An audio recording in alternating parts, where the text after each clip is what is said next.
नमस्कार विद्यार्थियों, आज का हमारा लेक्चर स्वरलिपि पद्धति पे आधारित है, यानी कि स्वरलिपि पद्धति। क्या आपने ये नाम सुना है? बिल्कुल सुना होगा, अवश्य सुना होगा। आप बीए पार्ट 3 में हो गए हैं, तो बीए 1 में ही हम लोग इस शब्द से आप लोगों को भली भांति परिचित करवा देते हैं। विद्यार्थियों, जो आप गत या ताल को लिखते हैं, एक तो हम वैसे ये ठीक है कि संगीत गुरुमुख से प्रचलित है, संगीत का जो ज्ञान है वो गुरु से शिष्य को सीना ब सीना तालीम के आधार पर दिया जाता है, यानी कि यह क्रियात्मक है, हमारा क्रियात्मक यानी कि प्रैक्टिकल पर आधारित है। पर जो भी हम गाते बजाते हैं उसे आप काफी देर तक याद रख सकें या उसे आप कितना समझे हैं, क्योंकि इतना तो ज्ञान एकदम से नहीं आता कि आपको जो भी करवाया जाए एकदम से याद हो जाए। कई विद्यार्थी तो बीए 1 में ही नया विषय लेते हैं संगीत, तो इस आधार पर हम ये कहेंगे कि इसको लिखने की भी आवश्यकता पड़ती है।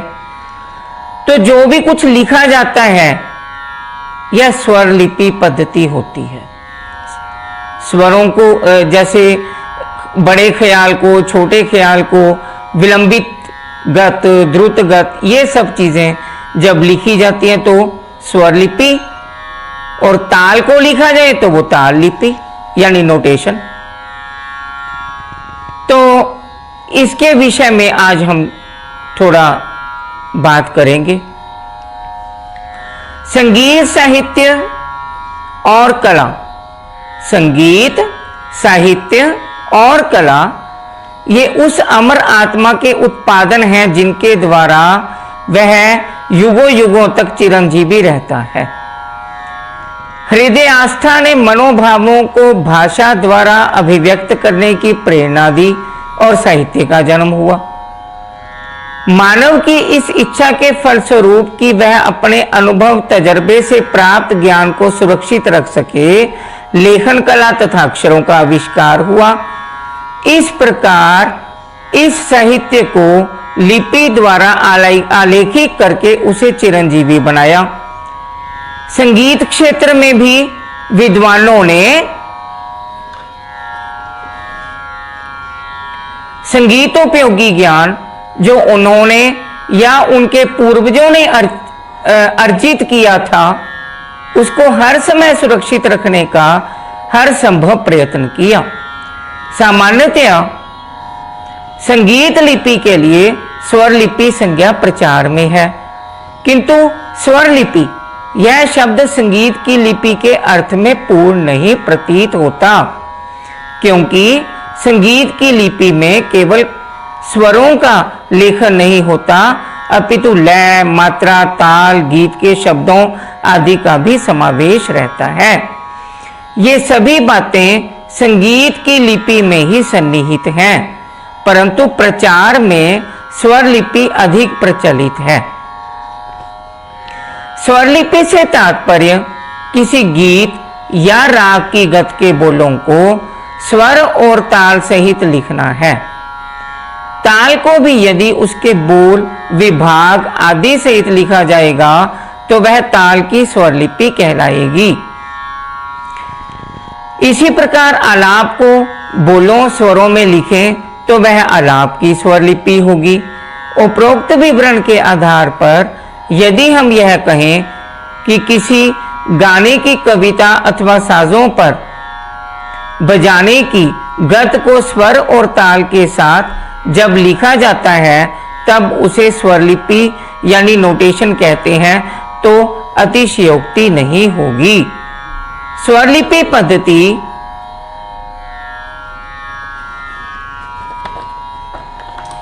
स्वरलिपि पद्धति संगीताध्यापन का एक भिन्न अंग है। जैसे अपने विचार और भाव अभिव्यक्त करने के लिए भाषा की आवश्यकता होती है, उसी प्रकार गायन वादन शैलियों की लिखित रूप में अभिव्यक्ति के लिए स्वरलिपि पद्धति की अत्यंत आवश्यकता है। स्वरलिपि पद्धति भारत में वैदिक काल से ही प्रचलित है।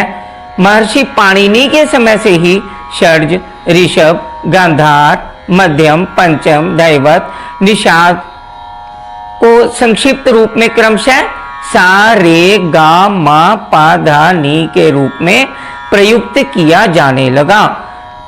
स्वरों में यह संक्षिप्त नाम क्रियात्मक रूप से लिए जाते थे तथा इन्हें लिखित रूप में बाद में प्रयुक्त किया जाने लगा।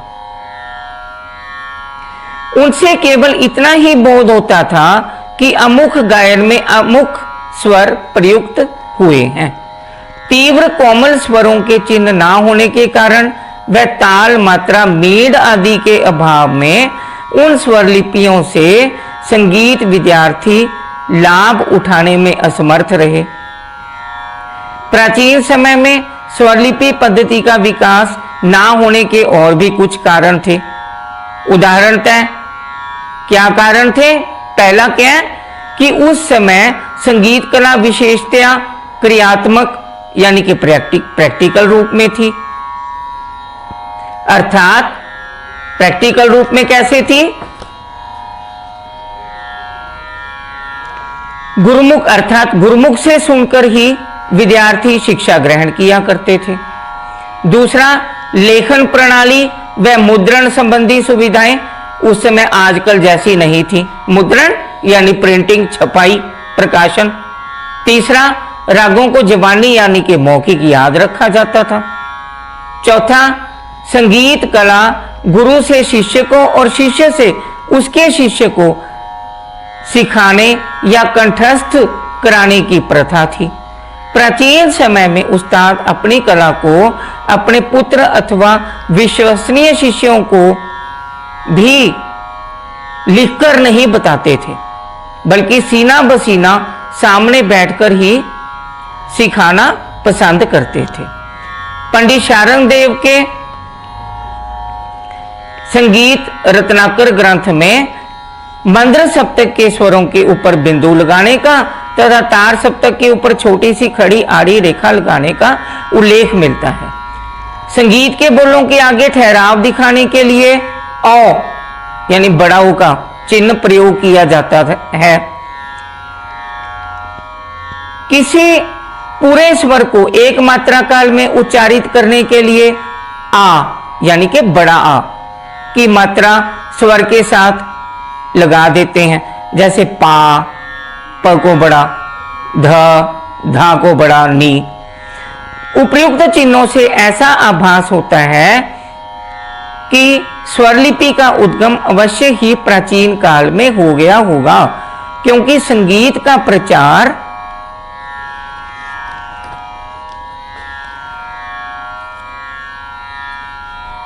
करने के लिए अवश्य ही कुछ संकेत निश्चित किए गए होंगे।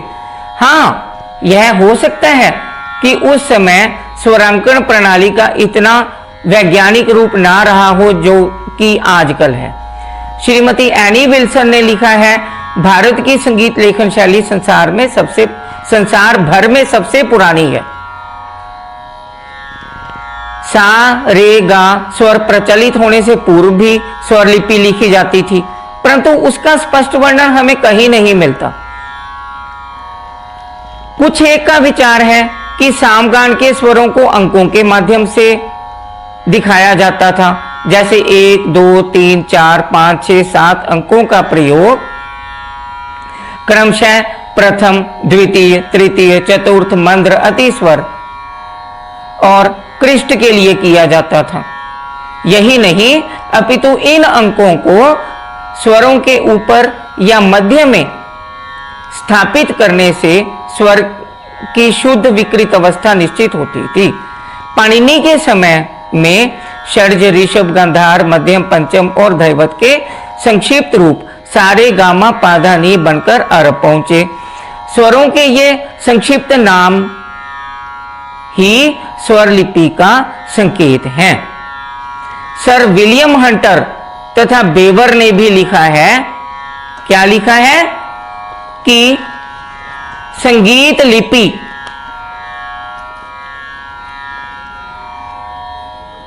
भारत से ईरान, फिर अरब और फिर वहां से ईसवी सन 11वीं शताब्दी में यूरोप में पहुंची।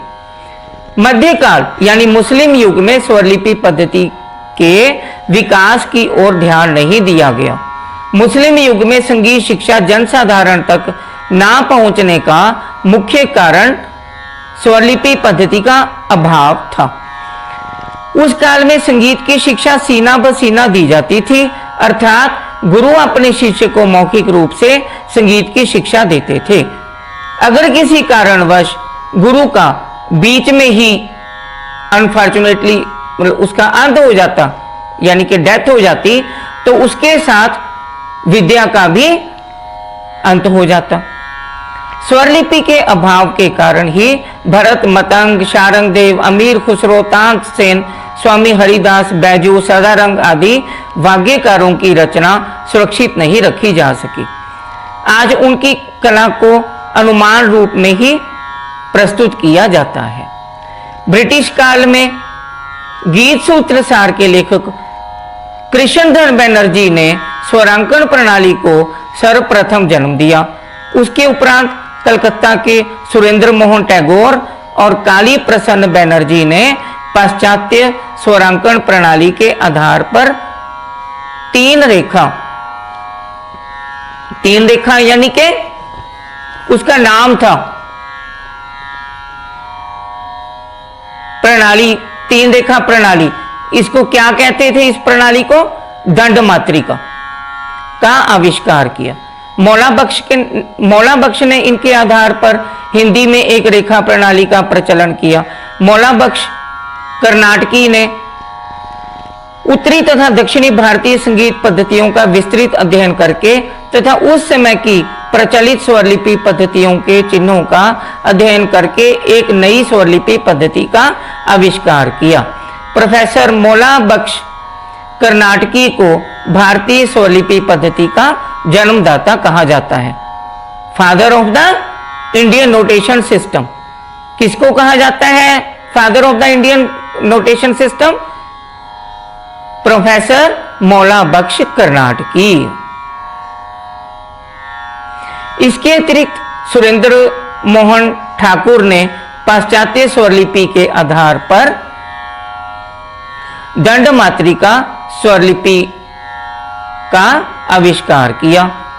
कलकत्ता के ज्योतिन्द्रनाथ ठाकुर ने आकार मात्रिक स्वरलिपि पद्धति का आविष्कार किया, परंतु उपरोक्त लिखित कोई भी स्वरलिपि पद्धति बाद में प्रचार में ना आ सकी।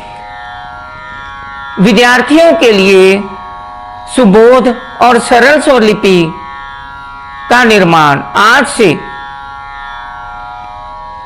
110-15 वर्ष पूर्व हुआ था, जिसका श्रेय भारतीय संगीत की दो महान विभूतियों, नंबर एक पहले कौन? पंडित विष्णु नारायण दत्त भातखंडे और दूसरे पंडित विष्णु दिगंबर पुलुस्कर, यानी 1905-1910। इन्होंने इन समयों में इसका अपनी अपनी नोटेशन सिस्टम स्वरलिपि पद्धति का आविष्कार किया था। को है उनके द्वारा निर्मित मीन्स बनाई गई, उनके द्वारा निर्मित स्वरलिपियों का प्रचार शनय शनय समस्त भारत में होता गया। शनय शनय मीन्स धीरे धीरे, स्लोली। बीच बीच में अन्य कई संगीत पंडितों ने भी अपनी अपनी पृथक स्वरलिपि पद्धतियां चालू की, किंतु व्यापक रूप से प्रचार में ना आ सकी और आज उक्त दोनों भातखंडे और पुलुस्कर पद्धतियां ही लोकप्रिय होकर प्रचार में आ रही हैं। यदि यद्यपि इन स्वरलिपि पद्धतियों से गायक के गले की सभी विशेषताएं लिपिबद्ध करना संभव ना हो सका है। अर्थात उदाहरणतः भारतीय संगीत की विशेषताएं गमक, गिटकरी, राग सौंदर्य, अलंकार, श्रुति प्रयोग, स्वर माधुर्य आदि बारीकियां स्वरलिपि द्वारा व्यक्त नहीं की जा सकती, फिर भी वर्तमान स्वरलिपि पद्धतियों से संगीत विद्यार्थियों को जो सहायता मिली है और मिल रही है उसे भुलाया नहीं जा सकता। इन दोनों आचार्यों ने क्रियात्मक संगीत को परंपरागत रूप में सुरक्षित रखने के लिए स्वर ताल लिपि पद्धति का आविष्कार किया, जो सरल, सुबोध तथा वैज्ञानिक है। श्री भातखंडे ने पुराने घरानेदार उस्तादों के गायनों की स्वरलिपियां तैयार करने में बहुत ही क्या किया था उन्होंने तैयार करने में, पंडित भातखंडे जी ने बहुत ही परिश्रम किया था। उन्होंने समस्त भारत का भ्रमण करके उस्तादों की सेवा और खुशामद करके स्वरलिपियां तैयार की।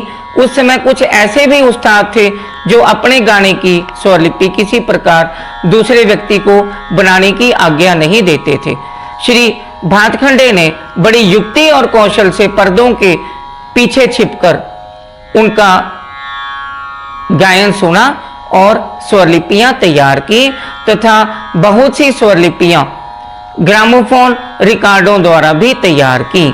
इस प्रकार कई हजार चीजों की स्वरलिपियां तैयार करके उन्होंने क्रमिक पुस्तक मालिका नाम से 6 भागों में प्रकाशित कराकर संगीत विद्यार्थियों का मार्ग प्रशस्त कर दिया।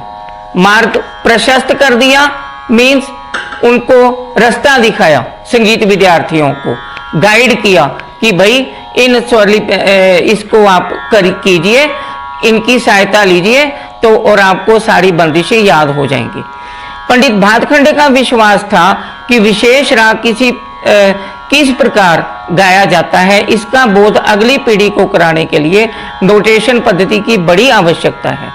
स्वरलिपि पद्धति अपने आप में पूर्ण तो नहीं हो सकती, क्योंकि संगीत की बारीकियों को प्रदर्शित करने की स्वरलिपि पद्धति में क्षमता नहीं है, परंतु स्वर ताल भाग सहित लिखी नोटेशन अवश्य ही उपयोगी है। पंडित विष्णु दिगंबर जी ने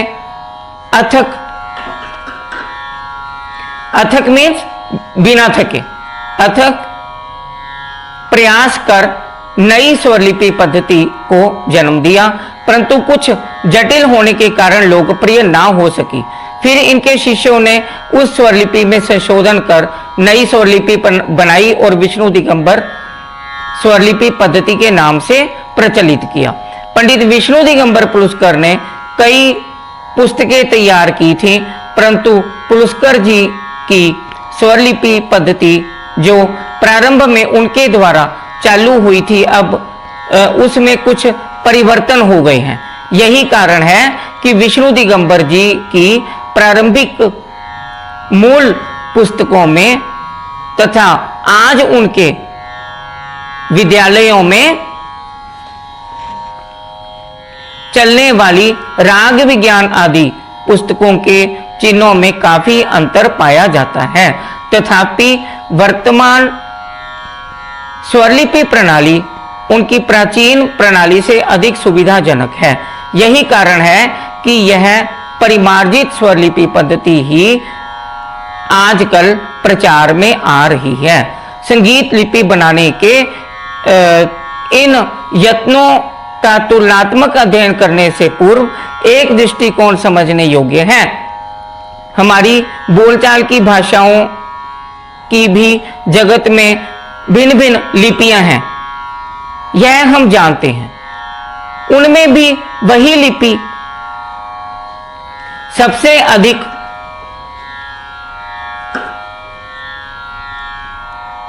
पूर्ण समझी जाती है, जो किसी भाषा में उच्चारित होने वाली सभी ध्वनियों को यथार्थ रूप से अंकित कर सके। इस दृष्टि से देवनागरी लिपि, देवनागरी यानी कि हिंदी स्क्रिप्ट लिपि सबसे अधिक पूर्ण मानी गई है, क्योंकि उसमें मनुष्य के उच्चारण में आने वाली सभी ध्वनियों का पूरा अंकन हो पाता है। इसी प्रकार संगीत लिपि की कसौटी भी यही होनी चाहिए कि उसमें संगीत के स्वर, लय, ताल, उच्चार, मौन आदि के भेदों से संबंधित सूक्ष्मताओं का यथासंभव पूर्ण अंकन हो। हाँ, यह अवश्य है कि संगीत की सभी सूक्ष्मताओं का पूरा अंकन करना एक प्रकार से तो असंभव सा है, फिर भी जितनी संभावना हो उतना उसे पूर्ण करने का यत्न किया जाना चाहिए।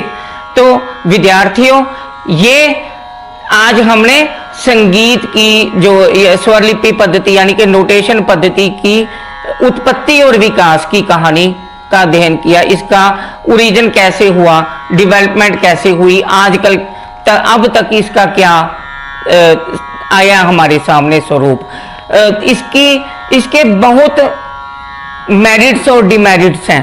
तो खैर, ये इन सब चीज़ों के विषय में हम अगले वीडियो में अध्ययन करेंगे।